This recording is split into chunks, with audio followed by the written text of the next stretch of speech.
Let's make bagels. I am starting with an active bubbly starter, and I'm going to do my measurements in grams. The recipe will be in the description. I'm starting off with some warm water. I'm going to zero out my scale. I'm going to add my starter in there, and I like to combine my starter and water till it gets to a milky consistency. I like doing that with my hand. I just find it to mix better. I love using King Arthur's organic bread flour. I'm adding the flour on there, zeroing out the scale. Then I'm going to add my salt.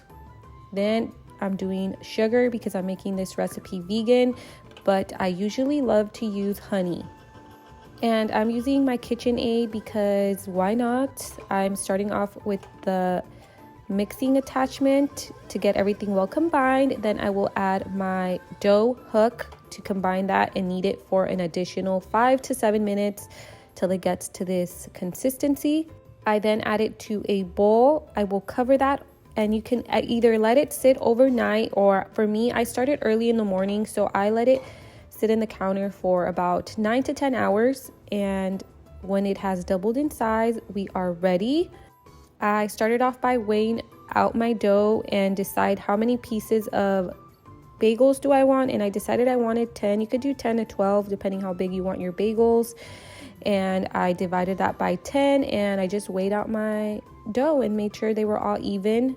I shaped them into this little ball form, and I covered them with a damp towel and let them sit for an additional 30 minutes.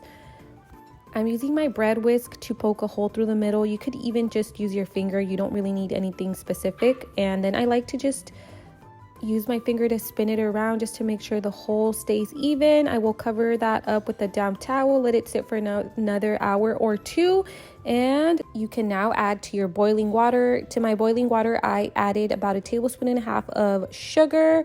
Like I said, I'm making these vegan, but I usually like to add honey.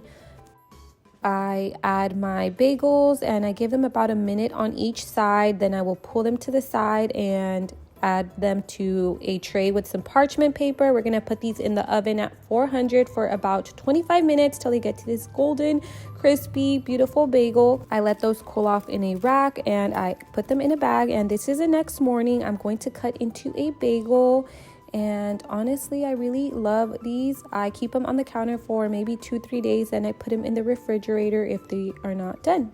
Hope you enjoy these bagels. Never going back to store-bought bagels again.